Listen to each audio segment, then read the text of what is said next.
আমরা আগের পর্বে শুরু করেছিলাম যে তন্ত্রের আদি গুরু হলেন শিব, যার বেশভূষার মধ্যে ছিল ছাই বা ভস্য, বাঘের যৎসামান্য ছাল আর রুদ্রাক্ষ। তিনি বিবাহিত এবং পারিবারিক, অথচ তিনিই হলেন রুদ্রের প্রচণ্ড রূপ, যার তৃতীয় নয়ন উন্মোচিত হলে ধ্বংস অনিবার্য। এই শিব হলেন এমন এক পুরুষ যার শক্তি হলেন মা পার্বতী, যার একাধিক রূপ রয়েছে। একাধিক রূপে তিনি পূজিত হন। কখনো তিনি দেবী দুর্গা, তো কখনো জগদ্ধাত্রী, তো কখনো কালী, তো কখনো মা অন্নপূর্ণা। একাধিক রূপের মধ্যে কালী রূপ হল এমন এক রূপ যা বিনাশের কারণ। সমস্ত অশুভ শক্তির বিনাশকারী রূপ হল এই কালী। ভীষণ কঠিন ও ভয়ঙ্কর রূপকে মাতৃস্নেহে ভজনা করেছেন রামপ্রসাদ, রামকৃষ্ণ, বামাখ্যাপার মতন একাধিক সাধক। যদি বামাখ্যাপার কথা বলি তাহলে বলতেই হয় তিনি এমন এক তান্ত্রিক ছিলেন যিনি তন্ত্র সাধনার জন্য শ্মশানকে নিজের আঁতুর ঘর করে তুলেছিলেন। এখন তন্ত্র সাধনার একটু গভীরে যাওয়া যাক। তন্ত্র মানেই শরীর। এই সাধনার দ্বারা কুণ্ডলিনী জাগ্রত করা যায়, যা যথেষ্ট কঠিন। অনেকেই এই সাধনা করতে গিয়ে হারিয়ে গিয়েছেন, আবার কেউ কেউ বড় মাপের তান্ত্রিক হয়ে উঠেছেন। ভগবান শিব হলেন এই তন্ত্র সাধনার আদি গুরু। তাই যারা তন্ত্র সাধনা করেন তাদের প্রত্যেকেই সংসারের মায়া ত্যাগ করে প্রকৃতিমুখী হয়ে ওঠেন। বেশভূষা যতটা সম্ভব কম পরিধান করেন, রুদ্রাক্ষ ধারণ করেন। তন্ত্র সাধনা মানেই শরীরের অভ্যন্তরে থাকা 7টি চক্রকে জাগ্রত করা। এই চক্র কুণ্ডলিনী আকারে পড়ে থাকে, যা এক একটা শক্তি। এই শক্তি জাগ্রত করতে পারলেই অসম্ভব কিছু হয়ে যেতে পারে। আমাদের শরীরের নিম্নাঙ্গে, তলপেটে, নাভিতে, হৃদয়ে, কণ্ঠে, 2 চোখের মাঝে ও মাথার উপরে রয়েছে এই 7টি চক্র। সর্বশেষ যেই মূলাধার চক্র রয়েছে সেই স্থান থেকে চক্র জাগ্রত করতে হয়, এবং এটা অত্যন্ত কঠিন একটি পথ। বামাখ্যাপা কুণ্ডলিনী জাগ্রত করতে পেরেছিলেন। তাঁর চোখ ছিল জ্বলন্ত অগ্নিকুণ্ড।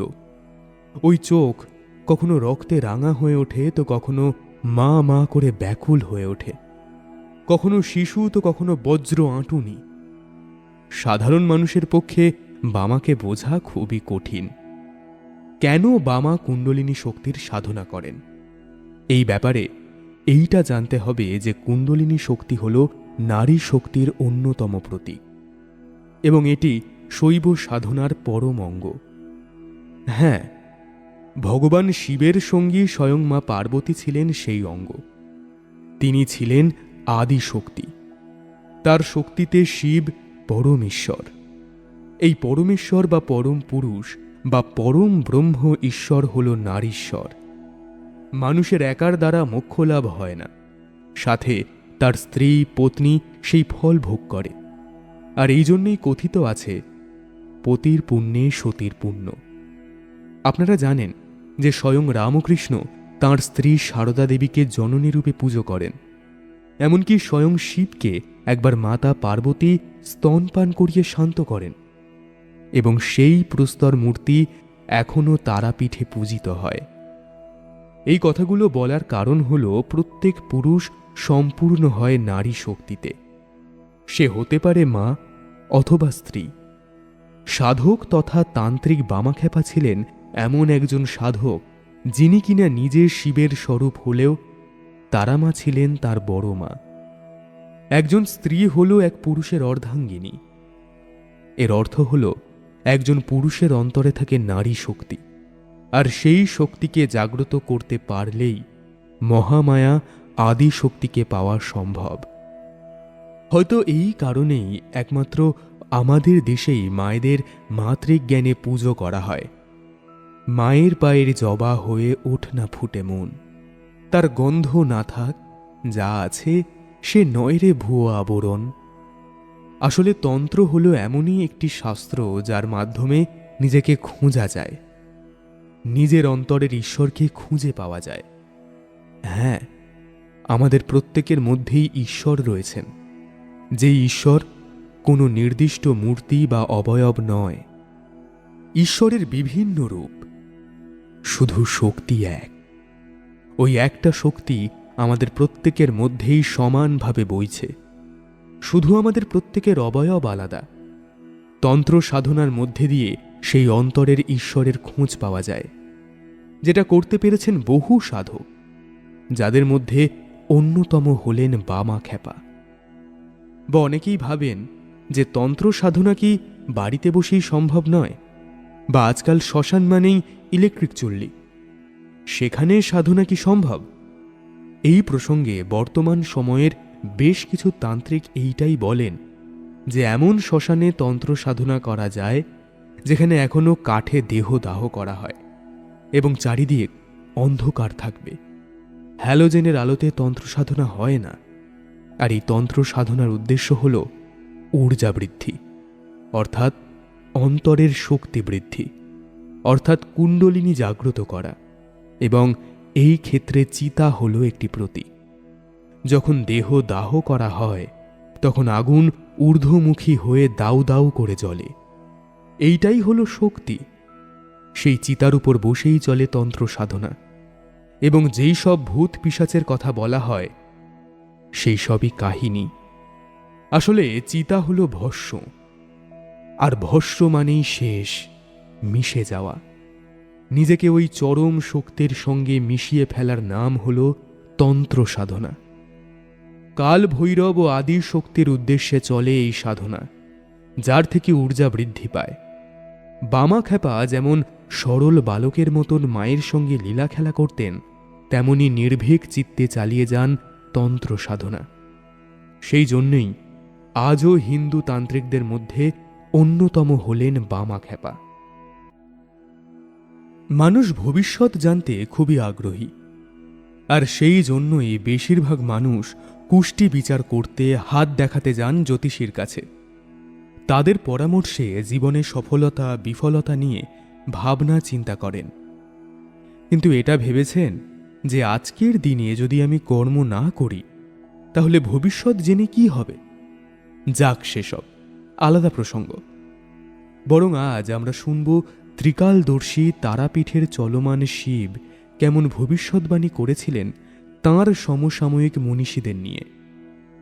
আমরা আগের পর্বে বলেছিলাম রামকৃষ্ণ ও বামা সমসাময়িক। এই স্বামী বিবেকানন্দেরও সমসাময়িক হলেন বামদেব। হ্যাঁ, গুরু রামকৃষ্ণের সংস্পর্শে আসার পর স্বামীজির মনে ইচ্ছা জাগে বামাখ্যাপাকে দর্শন করার। তখন তিনি কলেজে পড়তেন এবং বয়সে ওই 19-এর দোরগোড়ায়। বিবেকানন্দ তাঁর সহপাঠী শরৎচন্দ্র চক্রবর্তীকে জানান বামাখ্যাপাকে দর্শনের ব্যাপারে। সেই দিন তাঁর বন্ধু প্রশ্ন করেন, তুমি তো ঠাকুরের দেখা পেয়েছ, আবার কেন সেই ব্রহ্মজ্ঞ পুরুষকে দেখতে চাও? আসলে রামকৃষ্ণের মধ্যে ছিল 3টি গুণ, যেমন বালকবৎ, জড়বৎ, উন্মাদবৎ। অন্যদিকে বামাখ্যাপার মধ্যে ছিল 4টি গুণ। বালকবৎ, জড়বৎ, উন্মাদবৎ ছাড়াও ছিল পিশাচবৎ। এই গুণটি ছিল না ঠাকুর রামকৃষ্ণের মধ্যে। আর ঠিক এই কারণেই তিনি বামাখ্যাপাকে দেখতে চাওয়ার ইচ্ছা প্রকাশ করেন। যাই হোক, বন্ধুর সঙ্গে বিবেকানন্দ পৌঁছে যান তারাপীঠ। এলো সেই মহাসন্ধিক্ষণ। একদিকে বামা, অন্যদিকে বিবেকানন্দ, দুই শক্তি মুখোমুখি। সেই দিন দুজনেই দুজনের দিকে দীর্ঘক্ষণ অপলক নয়নে তাকিয়ে থাকেন। আনন্দে আপ্লুত দুজন, এমনকি দুজনের চোখ দিয়ে জল গড়িয়ে পড়ছে। নরেন্দ্রনাথ সেই দিন এক রাস আনন্দ নিয়ে ফেরেন। হ্যাঁ, সেই দিন বামা বিবেকানন্দের বন্ধুকে শুধু বলেন, এই যুবক একদিন ধর্মের মুখ উজ্জ্বল করবে। কথাটা অক্ষরে অক্ষরে মিলেও যায়। আজও বিবেকানন্দ একজন বীর ভারতীয় সন্ন্যাসী, যিনি শিকাগো ধর্মসভায় হিন্দু ধর্মের গৌরব বৃদ্ধি করেন। মহর্ষি দেবেন্দ্রনাথ ঠাকুরের সাথে সাক্ষাৎ হওয়ার সময়ও বামাখ্যাপা যা যা বলেন সেইটা অক্ষরে অক্ষরে মিলে যায়। এই রকমই একটি ঘটনা কথিত আছে যে দেবেন্দ্রনাথ ঠাকুর বামদেবের সঙ্গে তারাপীঠে সাক্ষাৎ করে বাড়ি ফিরবেন। সেই সময় বামা বলেন, ফেরার পথে ট্রেন থেকেই দেখতে পাবে একটা বিশাল মাঠ। সেই মাঠের মাঝখানে আছে একটা ছাতিম গাছ। তার নিচে বসে ধ্যান করবে, দেখবে মনের ভিতরে আনন্দের জ্যোতি জ্বলে উঠবে। ওখানে একটা আশ্রম বানাও দেখি। আহা, শান্তি শান্তি। ফেরার পথে সেই মাঠ এবং ছাতিম গাছ দেখে তিনি অবাক হলেন। বামা খ্যাপার কথা অনুযায়ী তিনি সেইখানে বসে ধ্যানে মগ্নও হলেন এবং ঠিক করেন সেইখানে তিনি আশ্রম স্থাপন করবেন। ব্যাস, পরবর্তীকালে ওইখানেই প্রতিষ্ঠিত হয় শান্তিনিকেতন। এবারের ঘটনা ঘটেছে বাংলার বাঘ আশুতোষ মুখোপাধ্যায়ের সঙ্গে। এই মানুষটির সঙ্গে সাক্ষাৎ হতে বামাখ্যাপা এই মানুষটিরও ভবিষ্যৎ বলে দিয়েছিলেন। সালটা ছিল 1901। আশুতোষ মুখোপাধ্যায় তাঁর মা ও স্ত্রীকে নিয়ে আসেন তারাপীঠ।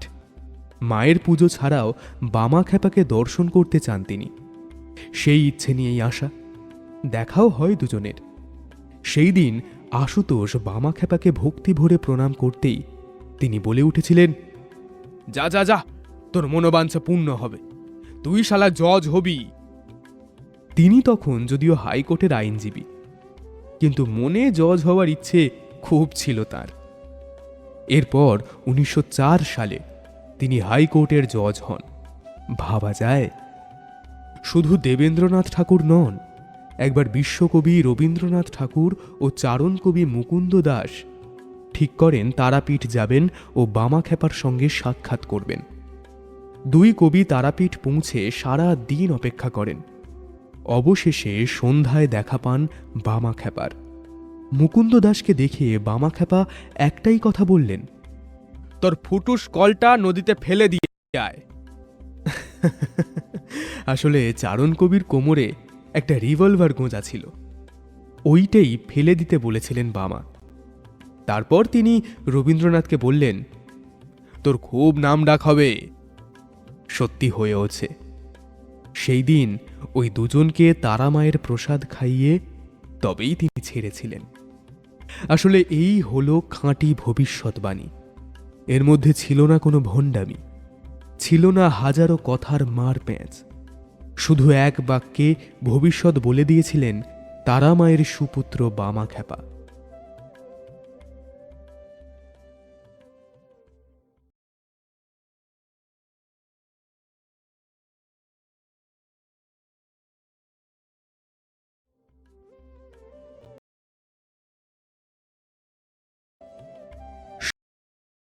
সকলই তোমারই ইচ্ছা, ইচ্ছাময়ী তারা তুমি।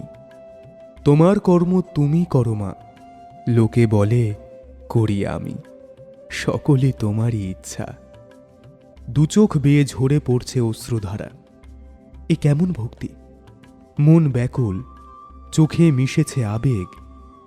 গানের রেশে পরিবেশ হয়েছে শান্ত, মন যেন আরও শান্ত। এ কোন ভক্তিরসের ধারা যেখানে ডুব দিয়েছে মন? কে আছে এই জগৎ সংসারে? শুধুই যে মা।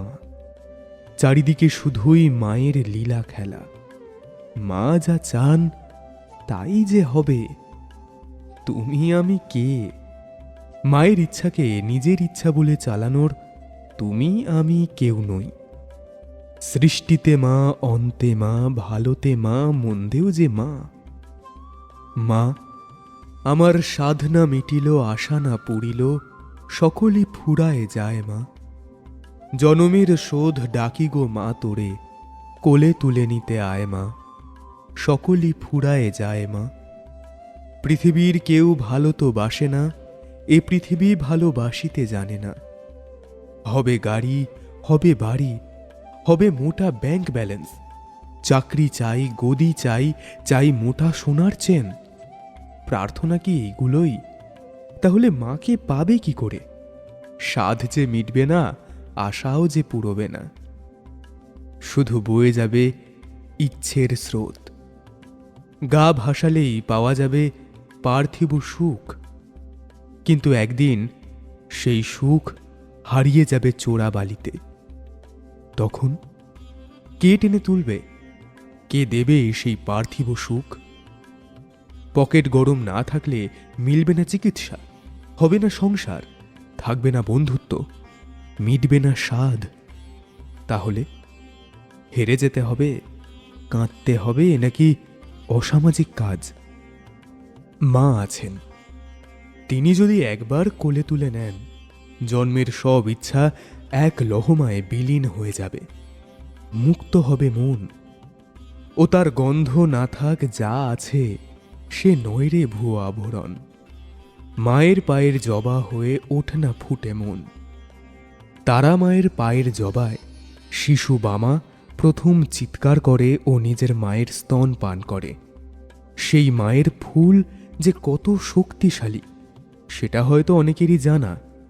সেই জন্যেই মায়ের রাঙা পায়ের রক্তজবা এতটাই ঐশ্বর্য ডেকে আনে যে ওই ফুল ছোঁয়ালেই মনের শান্তি।